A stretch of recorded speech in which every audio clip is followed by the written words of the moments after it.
Hi friends, అంతా ఎలా ఉన్నారు? బాగున్నారు అనుకుంటున్నాను.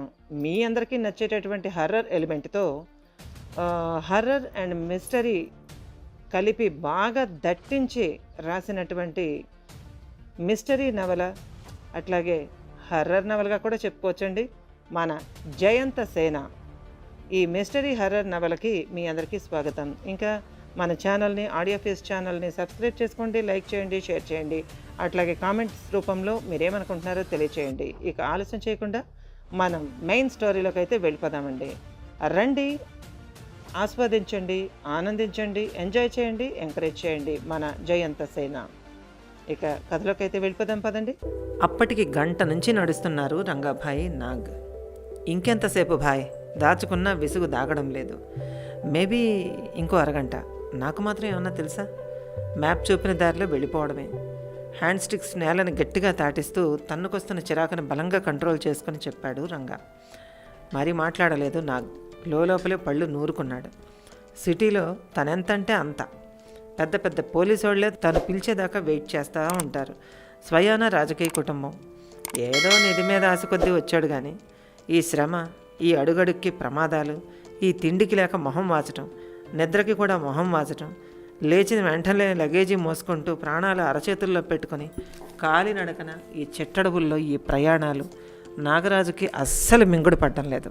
అసలు తను ఏమనుకుని వచ్చాడు, ఏమెదురు చూస్తున్నాడు, ఏమెదురు చూశాడు, అసలు ఇప్పుడు అనుభవిస్తున్నదేమిటి? అస్సలు మింగుడు పడటం లేదు. హాయిగా మందు కొట్టి సిటీలో ఏసీ రూమ్లో నిద్రపోక తనకెందుకీ గోల మొదటిసారి అనిపించింది. అయినా ఎందుకు వదిలేయాలి, నిధి దొరకని కసిగా అనుకున్నాడు. దాదాపు 40 నిమిషాల నడక అనంతరం come on Nag, look at that side, ఒక చిన్న గట్టు మీదకెక్కి చెయ్యి అందించాడు రంగా. అప్పటికే మొహం గంటు పెట్టుకుని కాళ్ళు ఈడుస్తూ వస్తున్న నాగరాజుకి అయినా సరే చెయ్యి అందించాడు రంగాభాయ్. గుట్ట ఎక్కించి తన చూపుడు వేలును ఉత్తర దిశగా చూపించాడు. వాళ్ళున్న చోటికి ఓ 100 మీటర్ల దూరంలో ఎత్తైన గుట్ట మీద కన్నుల విందుగా కనిపిస్తోంది శిథిలాలతో కూడిన మైసూరు పాత కోట. ఎన్నో వివాదాలకు, ఎన్నో జీవితాలు వీధిన పడడానికి, మరెన్నో జీవితాలు నేలరాలిపోవడానికి కారణమైన మైసూరు పాత కోట. మొండి గోడలు, విరిగిపోయిన ఆర్చీలు, చాలా పొడవున్న ఆకాశాన్ని అంటుతున్నట్టుగా ఉన్న స్తంభాలు, పెద్ద పెద్ద గవాక్షాలతో ఒకప్పటి రాచరిక వైభవాన్ని ఈ కాలానికి గుర్తు చేసేలా ఎన్నో రహస్యాలను, మంత్రాంగాలను, యుద్ధాలను, విచిత్రాలను తనలో దాచుకున్న కర్ణాటక రాజవంశీకుల వైభవ చిహ్నం మైసూరు పాత కోట. చూస్తూనే నోరెళ్లబెట్టాడు నాగరాజు. తన పూర్వీకుల నివాస స్థలం, ఆ నాగరికత తనది, ఆ వైభవం తమది, ఆ జ్ఞాపకాలు తమవి, అందులో ఉన్న సమస్తం తమవే. శతాబ్దాలు గడిచినా ఎప్పటికీ తమదే. ఈ వైభవానికి మిగిలిన వారసుల్లో తాను ఒకడు. ఒక విచిత్రమైన భావ సంచలనంతో రంగనాథ రాయప్ప అలియాస్ రంగాభాయ్ ఛాతీ విశాలమైంది. గర్వంతో ఎద ఉప్పొంగింది. ఇద్దరూ తేరిపార కోటకేసి తదేకంగా చూడసాగారు. ఇద్దరి మనసుల్లో ఉన్న భావాలు, ఇమేజెస్ మాత్రం వేరు. అందులో ఒకరికి సంభ్రమంగా ఉంటే ఒకరికి దురాశతో మనసు కల్మషమై నలుపు రంగులోకి తిరిగిపోతుంది. సంపద అనే 3 అక్షరాలు మనిషికి ఎంత ప్రమాదకరమో అప్పటి వరకు చరిత్ర ఏం చెప్పిందో అక్కడున్న ఇద్దరికీ ఆ క్షణం గుర్తులేదు. జీవితం విలువైనది, మరి ప్రాణం వెలకట్టలేనిది. జీవితం పోతే మరో దారి ఉంటుంది, ప్రాణం పోతే ఏ దారి లేదు. ఒక్కొక్కసారి జీవితం కంటే ప్రాణమే ఎక్కువ అనిపిస్తూ ఉంటుంది. అది నిజం కూడా. ఆలోచిస్తూనే జీవితం చరమదశకు వచ్చేస్తూనే ఉంటుంది. వెనుతిరిగి వ్యక్తి చూసుకుంటే ఏమీ మిగిలిన్నట్టు అనిపించదు. అంతవరకు ఏం చేశామో అర్థం కాదు. అలాగే ముగిసిపోయే జీవితాలు ఎన్నెన్నో. ఎప్పుడైపోతుందో తెలియని ఈ లైఫ్లో ఆశని కంట్రోల్ చేయకపోతే అది లైఫ్ని ఎటు తీసుకెళ్తాయో ఇక చూద్దామా మరి. ఇప్పుడు ఆ కోటలోకి మనం వెళ్ళాలా? అందులో నిధి ఉంటుందంటారా? చూస్తే మొత్తం శిథిలమైపోయినట్టుంది. ఎంత దూరం శ్రమ వేస్ట్ అయిపోయిందంటారా? ఆపకుండా అడుగుతున్న నాగరాజు కేసు ఒకంత బిసుగ్గా చూస్తూ మరి వెనక్కి వెళ్ళిపోదామా? ఇలాంటి కోటల్లోనే నిధులుంటాయి నాకు, ఇంకా చాలా ఉంటాయి. ఓపికంటే రావచ్చు, లేకపోతే అంటూ చెయ్యి కాలిబాట కేసు చూపించాడు Rangabhai. Why are you bothering me like this?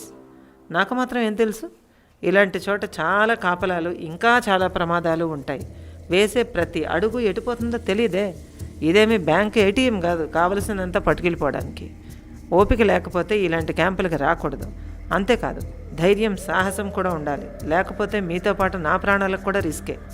ప్రతి సెకండ్ అటెంటివ్గా ఉండాలి. మనకంటే మన బ్రెయిన్ యాక్టివ్గా ఉండాలి. If you are not understand my words, go back to your place, సూటిగా అనేశాడు రంగా. ఆ మాటలు వింటూనే నాగ్ ముఖం నల్లబడింది. కానీ వెంటనే సర్దుకున్నాడు. అంత కోపం ఎందుకు భాయ్? నేను అడ్వెంచర్లు చేసిన వాడినే, కాకపోతే ఇలా అడవుల్లోకి ఎప్పుడు రాలేదు సుమా. సారీ, ఏదో అనేసాను అంతే. డోంట్ ఫీల్ లైక్ దిస్ అన్నాడు మొహం చిన్నది బుచ్చుకుని. దట్స్ ఓకే, వదిలేయండి. మన అసలు జర్నీ ఇప్పటి నుంచే మొదలవుతుంది. ఎక్కడ ఏముందో మనకు తెలీదు. వేసే ప్రతి అడుగు 1000 కళ్ళతో వెయ్యాలి. Let's move. ముందుకు కదిలాడు. మరి క్యాంపు వెయ్యమా అడుగుతున్న నాగువంక వింతగా చూస్తూ, ఇప్పుడే కదా చేరుకున్నాం, అప్పుడే CAMPA? Maybe today not possible. Okay పదండి. నాకు అడగకపోతే కాసేపు ఆగేవాడే ప్లానింగ్ కోసం. ఇద్దరు లగేజ్ మోసుకుంటూ కోట దిశగా నడుస్తున్నారు. విచిత్రమైన శిథిలాలు. ఆ ప్రాంతం దగ్గరవుతున్న కొద్ది రంగాల మైండ్ సెట్ మారిపోవడం మొదలైంది. అతడిలో పెను మార్పులు చోటు చేసుకోవడం ఆరంభమయ్యాయి. ఆనాటి వైభవం, 4 దిక్కుల కోట ద్వారాలు, 10 అడుగులకొక భటుడు, కోట మొత్తం వ్యాపించే అగరు ధూపాలు, కాలి అందెలా చేతుల గాజులా సవ్వడులతో అటూ ఇటూ తిరిగే దాసీజనం, కోట గోడకి బురుజులకి కట్టబడి ఆకాశాన్ని చుంబిస్తున్నట్టుగా రెపరెపలాడే తమ జెండాలు. ఈ ద్వారం దగ్గరే కదూ ప్రసన్నగిరి యువరాజుతో తాను యుద్ధం చేసింది. అతడి తల తీసుకుని వెళ్ళినప్పుడు తన మేనగోడలు భావి రారాణి మంజు తన కేసు చూసిన చూపు ఇంకా తన ఆత్మ మర్చిపోలేదు. ఆ విశాలమైన కళ్ళల్లో ఆ ప్రశంస చూడడానికే కదూ తను అంత శ్రమపడింది. ప్రవేశద్వారం స్తంభం కాబోలు, మిగతా కట్టడమంతా పడిపోగా అదొక్కటే ఎత్తుగా కనబడుతూ ఉంది. పహరా కమానం అదే కదూ, నామరూపాలు లేకుండా కూలిపోయింది. పాపం, ఏంటిలా? కాలానికి ఇదంతా మామూలే కదూ. ఏదో కలలో ఉన్నవాడిలో నడుస్తూ వెళ్తున్న రంగాన్ని చేరుకోవడం నాగరాజుకి చాలా కష్టంగా మారింది.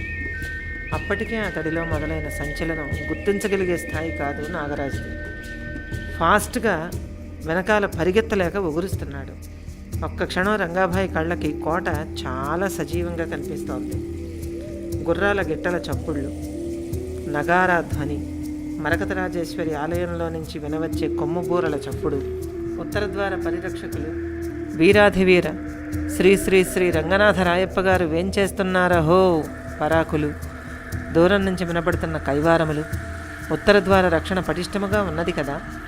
మీరేమి సూచన చేయదలిచినారు మామ? మేలి ముసుగులోంచి మధురంగా పలుకుతున్న రాణి మంజురేఖాదేవి, చల్లగా పలకరిస్తున్న గాలి. రండి మామ, ఈనాడు పున్నమి, మన నలుగురము చంద్రశిలా వేదికల వద్ద సమావేశము కావలి. బంగారు గిన్నెలోని వేడివేడి వరి అన్నము, అప్పుడే తీసిన కమ్మని వెన్న, పలుచని బంగారు రేకులు కరిగిన పాల పాయసము మీకందరకును నా చేతనే వడ్డించవలే. సమయమును మరువక మామ. లేత నీలిరంగు మేలి ముసుగులోంచి రత్నాల ఆభరణాలతో మెరిసిపోతున్న మంజురేఖ నవ్వు ఇంకా ఉంది. ఇది గైస్ ఈ పార్ట్. ఎలా ఉంది? మీరేమనుకుంటున్నారు? మీకు కూడా నచ్చింది అనుకుంటున్నాను.